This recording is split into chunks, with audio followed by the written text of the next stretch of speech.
October 8, 2024. Logan Square, Chicago.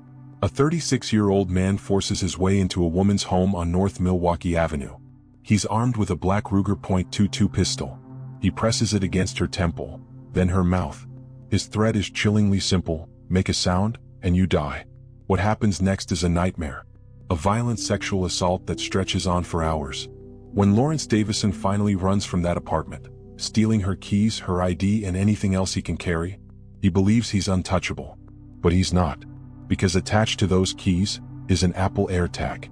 A tracking device no bigger than a coin, silently pulsing his every move through the city. Every block, every breath, every second, recorded. Within hours, Chicago police trace that signal to the south side. They stop a man walking along West 77th Street. Inside his black bag they find the gun, the victim's ID, and the proof that technology just helped catch a predator. The justice system had already released once before. This is the story of how a woman's survival instinct, combined with modern technology, exposed a violent offender's fatal mistake. Before we dive in, a question for you. Do you use tracking devices for safety? Would you trust a piece of technology to protect you, or help find you if the worst happened? Share your thoughts below. Logan Square, a neighborhood that carries the heartbeat of Chicago. Tree-lined streets, murals on brick walls, the steady hum of life that makes the city feel alive long after dark. It's a place where young professionals, artists, and working families share sidewalks and late-night cafes.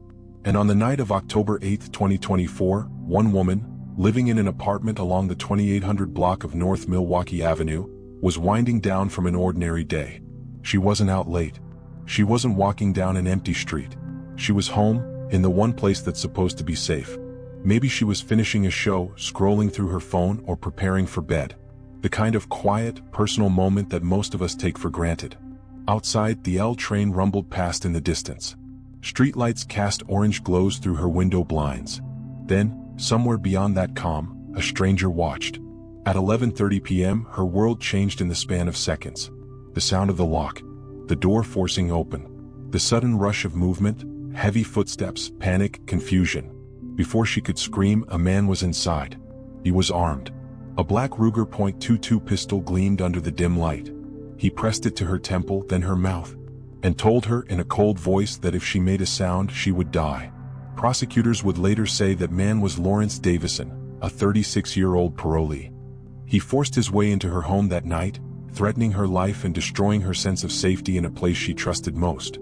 He sexually assaulted her twice before fleeing into the night, leaving behind fear, trauma, and the echo of everything he took that couldn't be replaced. He didn't just take her peace of mind.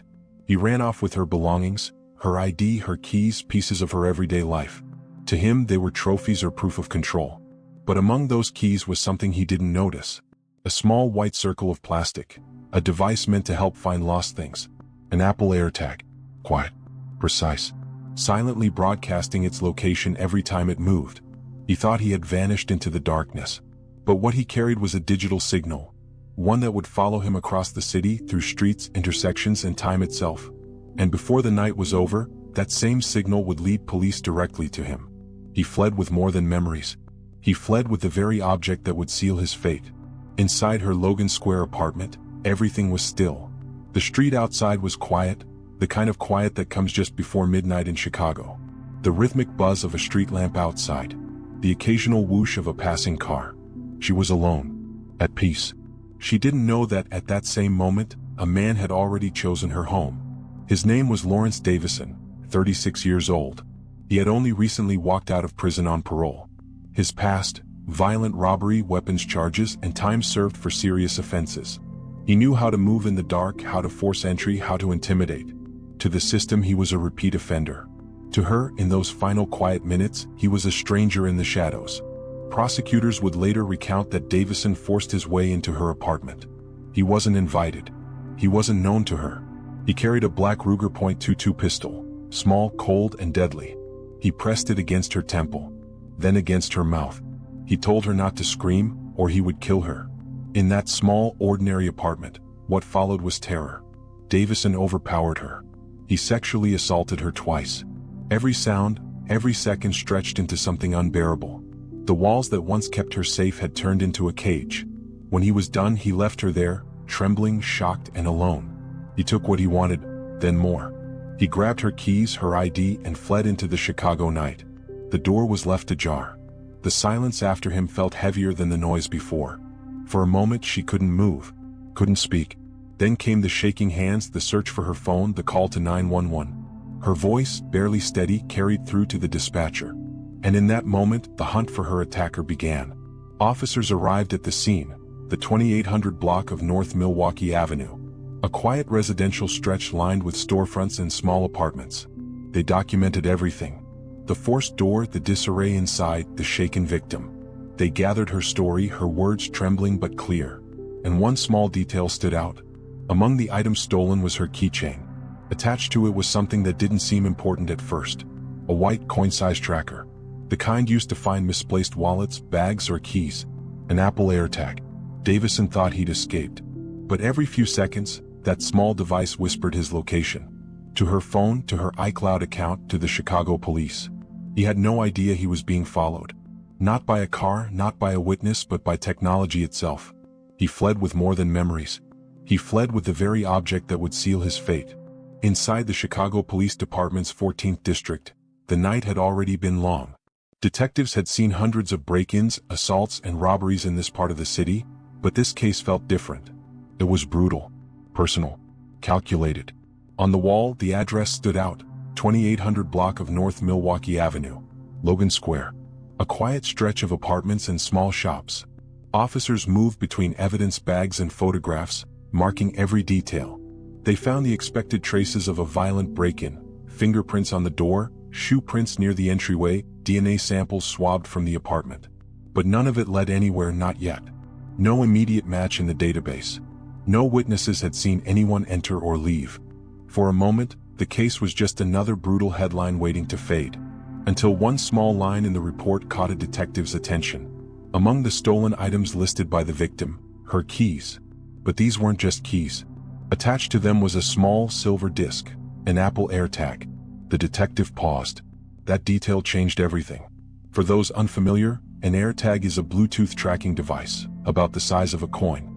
It doesn't use GPS directly. Instead, it connects anonymously to Apple's vast Find My network, pinging its location through nearby iPhones, iPads, or Macs. It's designed to help people find lost wallets, keys, or luggage. But on that October night in Chicago, it would help police find a violent criminal. When detectives asked the victim whether she had access to the AirTag through her phone, she nodded. Through tears and trembling hands, she opened her Find My app.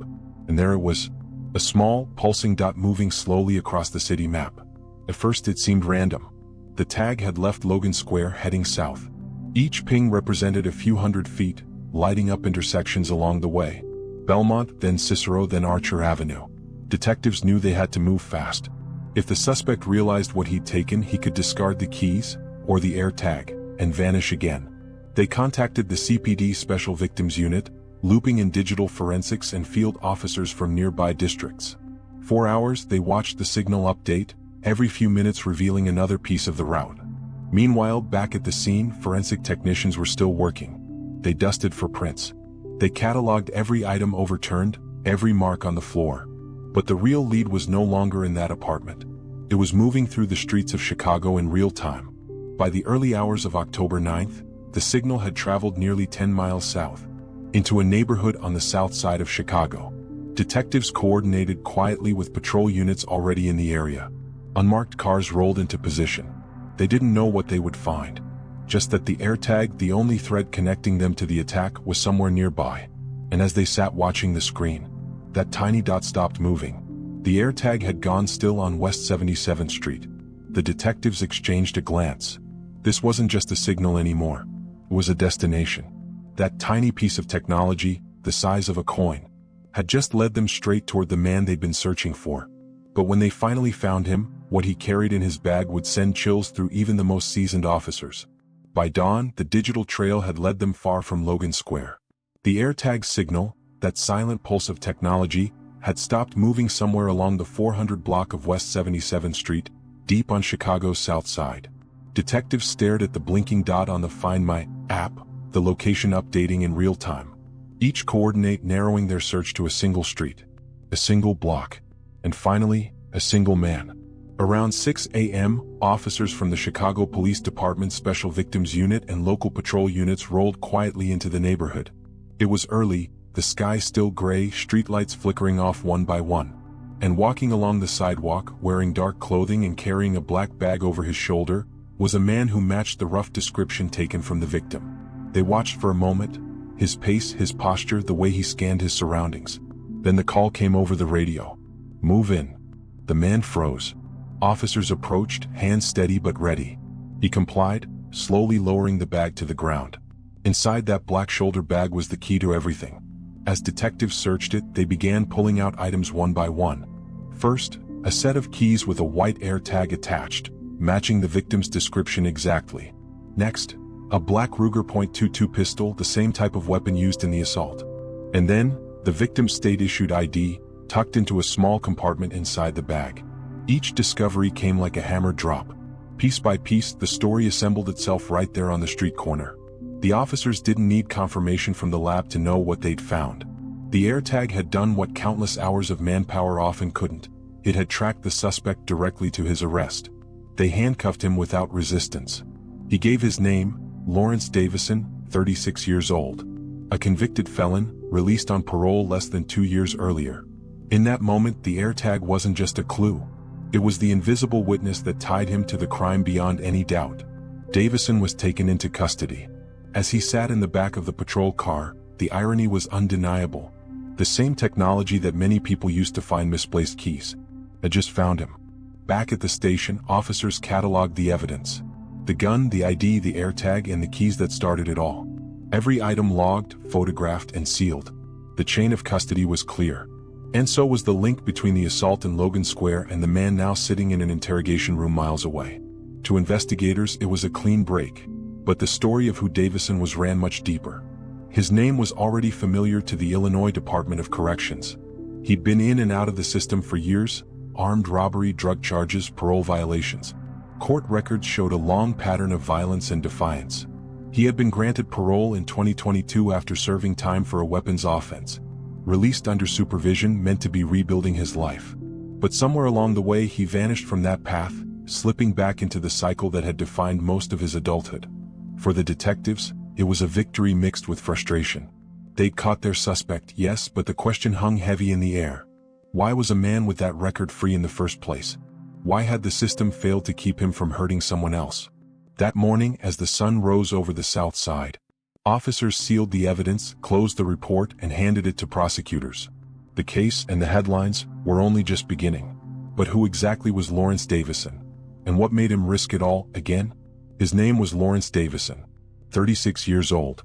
A man with a long violent history and a record that told a story of opportunities wasted and lives shattered. At the time of the Logan Square attack, Davison wasn't just any suspect.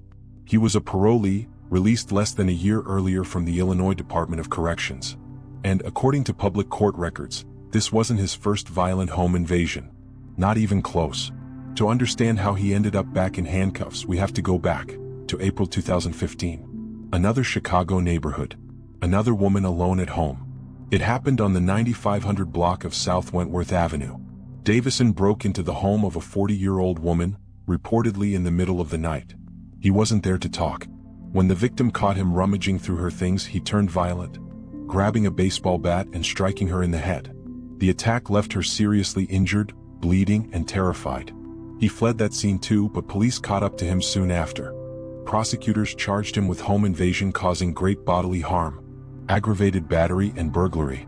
In 2016, Davison was sentenced to 10 years in prison. 10 years meant to keep him off the streets and give him time to confront his own violence.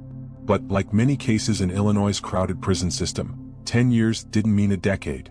According to state parole records, he served roughly 85% of his sentence before being released in November 2023. That's just 11 months before the Logan Square assault. Upon release, Davison was placed on parole, a second chance at least on paper. But those close to him, neighbors and acquaintances, described him as quiet but volatile. Someone who kept to himself, moved often, and rarely stayed in one place for long. His background painted a troubling picture. A man who had already proven capable of sudden, brutal violence, yet somehow managed to slip back into Chicago's streets with little supervision. And then came October 8, 2024. Less than a year into his parole, he struck again, this time armed with a black Ruger .22 pistol, targeting another woman, another home. It was a horrifying echo of his past, a cycle that parole was supposed to break. After his arrest for the Logan Square assault, state officials immediately revoked his parole. Documents show he was returned to the Illinois Department of Corrections to serve the remainder of his earlier sentence, set to expire in November 2026. In addition to facing an entirely new list of charges: home invasion while armed with a firearm, aggravated criminal sexual assault, unlawful use of a weapon by a felon, and committing a sex offense during a home invasion. These weren't just accusations, they carried the potential for decades in prison. But the real question remained: what made a man freshly released from prison risk everything again? Had he planned the attack, or was it an impulsive act of predation? Some criminologists point to institutionalization, the way long-term inmates struggle to readjust to freedom, grappling with anger, isolation, or addiction. Others suggest the pattern of his crimes reveals something more deliberate, a deep-seated compulsion for violence and control. Whatever the reason, one thing was clear: Davison's second chance ended the same way his first did, in violence, fear, and the sound of another door locking behind him. And yet, for all the evidence recovered, the AirTag, the gun, the ID, the case was far from over. Prosecutors still had to prove it. Every detail, every timeline, every move. Because now the stakes weren't just about one victim. They were about whether a system built to protect the public had failed. Twice. The charges were mounting. The evidence was strong. But would it all hold up in court? When Lawrence Davison appeared before a judge for the first time after his arrest, the courtroom was silent. Every detail of the case, the violence, the technology, the trail that led to his capture, was about to be weighed against the law. Judge Luciano Panasai Jr. presided over the hearing in Cook County Court, and from the very beginning, the tone was clear. Davison was not going anywhere. The judge ordered him detained without bail, citing the nature of the crime, the overwhelming evidence, and his status as a parolee already convicted of a violent home invasion. To the court, Davison represented what prosecutors called a clear and continuing threat to public safety. The charges stacked against him were extensive, each one carrying heavy weight under Illinois law. Home invasion while armed with a firearm, meaning he unlawfully entered the victim's home while carrying a deadly weapon. Committing a sex offense during a home invasion, an aggravating factor that elevates the crime to a Class X felony, Illinois, most serious class short of murder. 2 counts of aggravated criminal sexual assault while armed, one for each assault prosecutors said took place that night. An unlawful use or possession of a weapon by a felon, because as a convicted offender, Davison wasn't even legally allowed to touch a firearm. Each charge carried potential sentences ranging from 15 years to life, and together they painted a devastating legal picture. Prosecutors from the Cook County State's Attorney's Office laid out the timeline clearly. They emphasized the AirTag trail, the firearm found in Davison's possession, and the victim's stolen ID as undeniable proof. To them, the case was airtight, a perfect example of technology working hand in hand with traditional police work. They argued that Davison's return to violent crime while still under parole supervision demonstrated his refusal to reform, and that releasing him even temporarily would pose an unacceptable risk. Defense attorneys, on the other hand, took a different approach. According to court filings and preliminary hearings, they questioned the reliability of the AirTag evidence, arguing that tracking technology can be manipulated or misread. They hinted that the AirTag signal could have been transferred, or that someone else might have come into possession of the stolen items. It was a strategy aimed at introducing doubt, however slim, into what prosecutors described as a digital fingerprint. Still, the weight of evidence was difficult to deny. The Ruger .22 pistol matched the victim's description. Her state ID was found inside Davison's bag, and the AirTag registered to her phone led police straight to the location where he was walking that morning. Media outlets across Chicago picked up the story quickly.